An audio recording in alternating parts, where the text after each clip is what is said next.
সুতরাং এই পৃথিবীর সবকিছু ইঙ্গিত করে যে একজন আছেন। এই ফুলের সৌন্দর্য যিনি দিলেন, ফুল দেখা যায়, সৌন্দর্য দেখা যায়, কিন্তু গন্ধ দেখা যায় না। এই পানির মিষ্টতা, মিষ্টি পানি, ফুলের গন্ধ, জোনাকি পোকার আলো, এই যে সুন্দর সুন্দর জিনিস দিয়ে আল্লাহ পাক এই বিশ্বকে সজ্জিত করেছেন, এ সব কিছুই ইঙ্গিত করে নিঃসন্দেহে একজন আছেন, আর যিনি আছেন তার নাম হচ্ছে কি? আল্লাহ। জোরে বলেন, তিনি কে? আল্লাহ। এখন এই স্রষ্টাকে চিনতে মানুষের বড্ড হয়রানি স্রষ্টাকে চেনার জন্য। এই স্রষ্টাকে খোঁজার জন্য, চেনার জন্য মানুষ শক্তি পূজা আরম্ভ করলো। ওই যে আমি আগে বলেছি, মানুষের মধ্যে একটা স্বাভাবিক প্রেরণা এই কারো না কারোর সামনে মাথা নত করে দেবে। সেজন্য মানুষ, কেউ তো আগুনকে পূজা করলো, আগুনের ভিতরে শক্তি আছে বলে আগুনের সামনে মাথা নত করে দিল, পাহাড়ের সামনে মাথা নত করে দিল, মূর্তি বানাইয়া মূর্তির সামনে মাথা নত করলো, কাঠের মূর্তি, মাটির মূর্তি বানাইয়া তার সামনে মাথা নত করে দিল।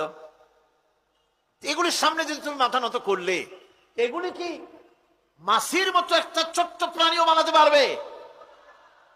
এ চ্যালেঞ্জ কার? আল্লাহ পাকের। কোরআন শরীফে আল্লাহ পাক বলেছেন, নবী ওদের বলেন, ওরা কি মাছির মতো ছোট্ট একটা প্রাণী বানাতে পারবে? পারবে না। এমনকি ওদের সামনে যে খাদ্যগুলি রাখা হয়, মূর্তি টুর্তি বানায় সামনে যে খাদ্য রাখা হয়, এই খাদ্যের উপরে যদি মাছি পড়ে, খাবারগুলি উড়াই নিয়ে যায়, অথবা ওদের নাকের উপর এসে যদি মাছি এসে পড়ে, এই মাছিটাকে এতগুলো হাত সাথে একটা টোকা দিয়ে একটা মাছিকে উড়াই দিতে পারবে না।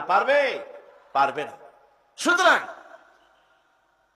বুঝতে হবে, একথা বুঝতে হবে, স্রষ্টাকে তালাশ করতে গিয়ে মানুষেরা আগুনের পূজা করলো, পাথরের পূজা করলো, গাছের পূজা করলো, মাছের পূজা করলো, সাপের পূজা করলো, বাঘের পূজা করলো, শেষ পর্যন্ত সেক্সুয়াল অর্গান, এটার বাংলা করলাম না, এটারও পূজা করলো। এটাকে একটা শক্তির প্রতীক মনে করে এটার সামনেও মাথা নত করলো। বন্ধুগণ, মাটির পূজা করলো, জমিনকে নিজের মা মনে করে এটার পূজা করলো। অথচ আল্লাহ পাক পরিষ্কার করে বলে দিয়েছেন, লা ইলাহা ইল্লা আনা ফা'বুদুন, আমি ছাড়া কোনো ইলাহ নাই, আল্লাহ ছাড়া কোনো ইলাহ নাই।